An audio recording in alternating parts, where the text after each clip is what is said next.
Let's use some more washi tape and scraps. Hi everyone, it's Sherry. I hope that you are having a wonderful day. Stay tuned.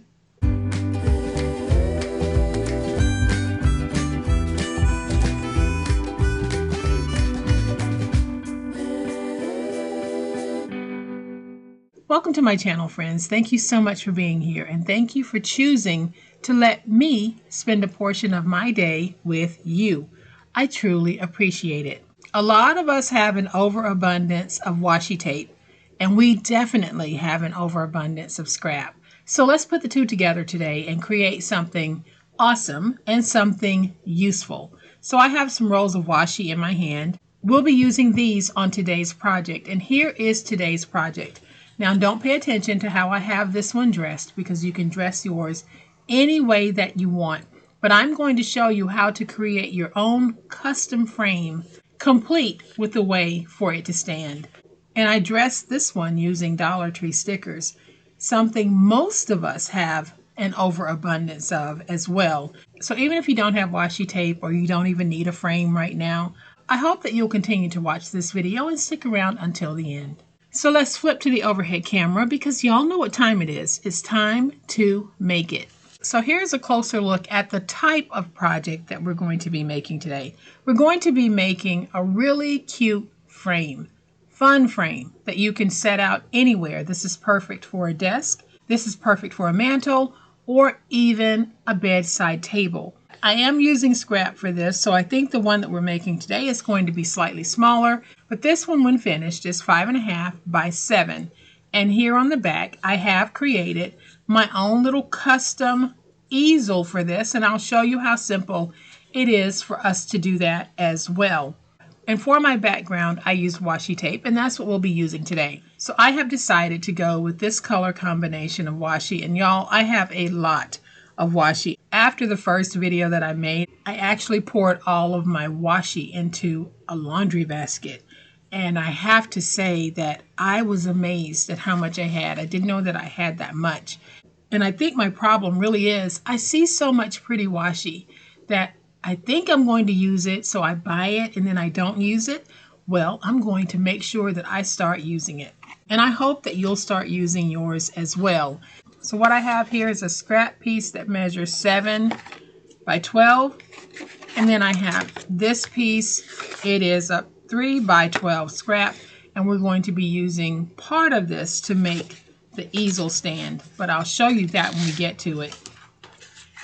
Then I have a sheet of white paper, because I do like to back my chipboard in white paper if I'm going to be using washi, because I want the true color of the washi to show through, and I don't want it to be dulled any by the natural color of the chipboard. And then I'm going to use some of my double-sided adhesive sheets. A lot of you have seen these in the past. So we're going to take this piece that's 7 by 12, and since I don't really want any scrap left over, I am going to make my frame 6 by 7. So this is going to be a chunky little fat frame. So now I can take this and bend it like this. Every time I say that, I think about bend it like Beckham. Y'all, I am a huge, huge soccer fan, as we call it here in the U.S. Elsewhere, they call it football, but I actually enjoy it because my youngest daughter played for so many years, and it's one of the few sports that I actually learned and enjoy. So now I'm going to peel away my tape backers. And with this folded, let's just go ahead and fold it over and match it like that.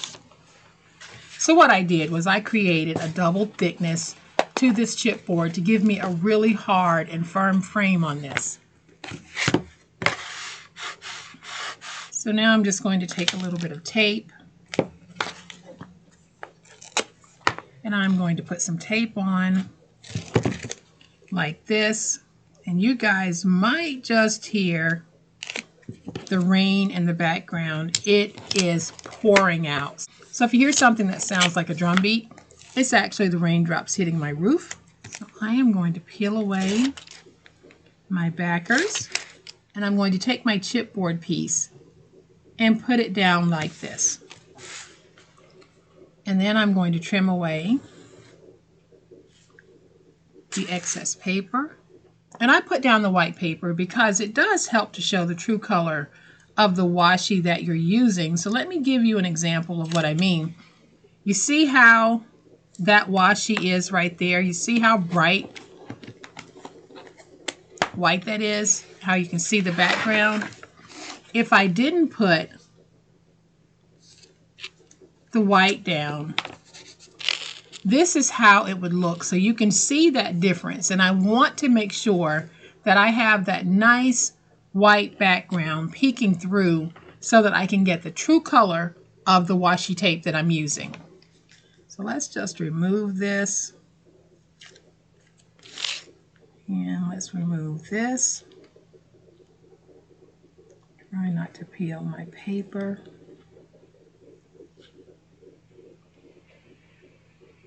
This washi has a really nice stick on it. All right, so I have the white paper. I am now going to take my little adhesive paper and I am going to peel away that backer sheet. And I am going to take this piece and we're going to put it down like this. Now, it might not cover the whole thing, but it's going to give me enough coverage so that my washi shows true. So I am going to use my big old spatula to make sure that I have this nice and stuck. And then I'm just going to take a piece of tape, place it on the edge here so that it can hopefully grab the backer sheet, and it did. And now I can peel away, and I have adhesive on this sheet. Hopefully you can see that sheen, so I did use a double-sided adhesive. Now I'm going to take my washi tape, and I'll be using these 5 patterns that I have right here. So I'm just going to pick one,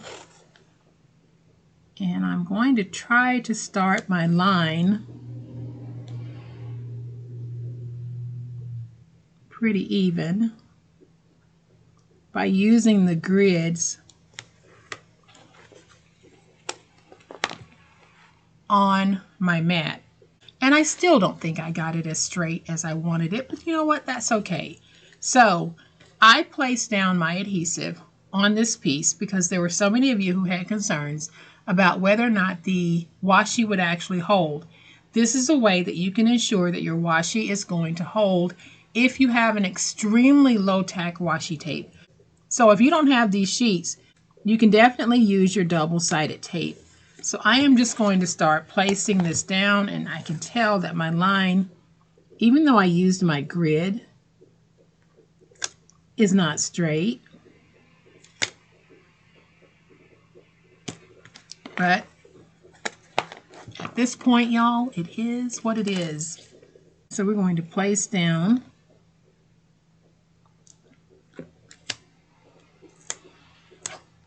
strip after strip, and you know what? You're really not even going to notice that it's not straight because we will cover most of this. And some of you are going to say, why are you using so much washi if you're going to be covering it anyway with frame paper? Because actually it's just quicker to do it this way instead of trying to place a little bit here, a little bit here, and a little bit here. It's just easier for me to take the washi and go all the way across. And I have so much washi that it truly is not hurting anything for me to use a little bit of excess on this project. But if you don't want to do this in the way that I'm doing it, you can certainly adjust how you lay your pieces down. You might not want to cover the whole thing. And then I'm going to take my true last piece and place it right there. Now we can take our finger blade, X-Acto knife, whatever it is you use, and remove the excess. Now the washi projects that I'm doing, I like to mix the patterns. Pattern mixing is not something that you have to do with yours. If you want to just confine it to 1 or 2 patterns, you can. If you want to run the same pattern all the way across, you can do that as well. So I'm going to get this stuck, go around my ends, make sure that this is nice and stuck. And y'all, this will be a most beautiful frame. All right, so we have our 6 by 7 inch frame. I have a couple of pieces of scrap that I am going to use on this project.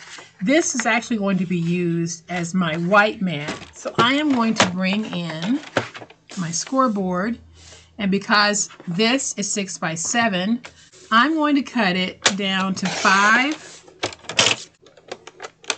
by 6.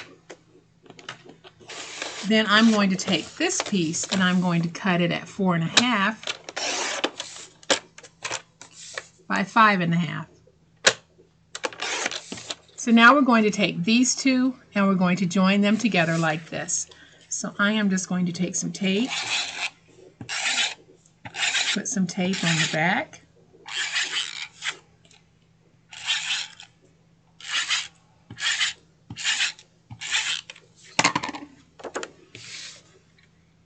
And we are going to take this piece and mount it like this. Then I'm going to take this piece and I'm going to mount it to my washi tape like this. So this time I am going to use my tear tape along the edges, and then I'll use my snail tape runner in the middle. And the reason why I'm doing this is because sometimes the washi tape might reject the snail tape runner. So I am making sure that we stay stuck. So I am going to take this piece, put it on like this. And y'all, there is my sweet little frame. I'm loving how this is turning out.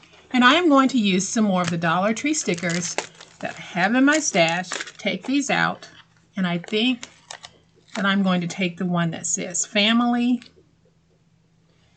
and let's put that right here at the bottom. And here's what I love about these stickers. As they age, they lose a lot of the sticky. So I am just going to add some tape here to the bottom, but I'm going to leave the top as is, because when you place a picture, you'll be able to place that picture behind that.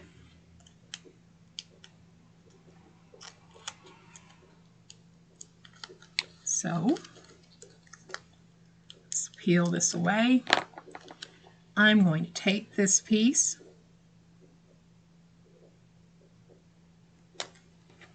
let's put it right there. I think that that is absolutely lovely. And I am going to take this little decorative piece right here, and we're going to place it right there. Again, I am going to place tape on one side and one side only, so that we can tuck a picture under if we want. So I have placed the tape on this end, and you can see how we're able to tuck a picture under, and we're able to tuck a picture here as well. Okay, so now we're going to take our scrap, and I am going to cut a piece that is 1.5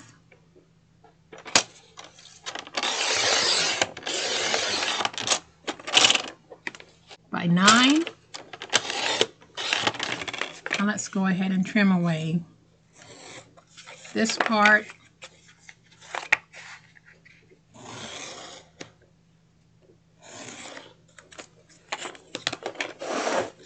And now we're going to make a little kiss cut, and let's do that at 1. So you can see that we made that cut there. So I want to take this and just turn it around, get the cut on this side. Now I'm going to take it and flip it over, because I want to put it in, and I am going to cut, kiss cut at 3.5. So when you make those cuts, you want to make sure that they're going in the opposite direction. So there is the first one that I made, and there is the second one that I made. Now we'll be able to take this and we can put it on like this, and then we'll be able to take this piece and determine how much of a slant we want. So I'm not going to add any washi to the back of this because I want to show you what I'm doing, chipboard to chipboard. So we're going to take the bottom piece, which is going to be that longest piece, and we're going to go ahead and put it down.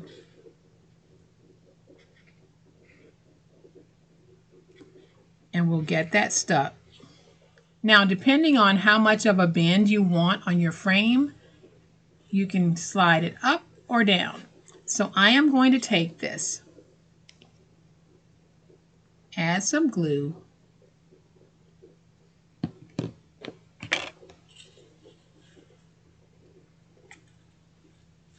and I think I want this much of a slant to my frame. And now all I need to do is I need to let this dry. So see how we did that? We glued it first at the bottom, then we decided how much of a slant we wanted by adjusting this up and down. This is the slant that I like. See that slant? That's the slant that I like. So then I just added my glue and I stuck it. And so there is my beautiful washi tape frame. Yes, a lot of the washi tape is covered by the actual photo mat portion of this, but you can still see what a beautiful outline on our frame we have. So I'm going to bring this one back in, and you can see that they are different sizes because I use different size scraps. So that is my whole goal, is to use the scraps that I have and to use my washi. So I was able to use scrap chipboard and scrap papers, and then I used a whole bunch of my washi tape. And y'all, I think that these are just delightful with a capital D. Look at how cute these are and how easy they were to make using scraps, washi tape, and stickers. You can see here on the back how I have this one where I covered the stand in washi, and here I didn't. So you can go for whatever look you like. But look at some of the things you're able to do with your washi tape. Go ahead, pull it out, and start making fun items to gift, keep, or sell.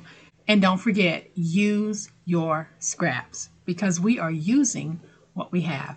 So I hope that you have enjoyed today's really fun project on how we can take washi tape, scraps, and stickers to create this beautiful, useful item. If you have, please hit the like button. If you're not a subscriber to my channel, all day, every day, y'all, this is what we do, and this is how we do it. And I would love to have you subscribe. So hit the subscribe button, make sure you hit the notification bell so that you'll know when I upload a new video. As always, my beautiful friends, please be safe, be kind, and be the reason someone smiles today. Happy crafting, and we'll chat later. Bye.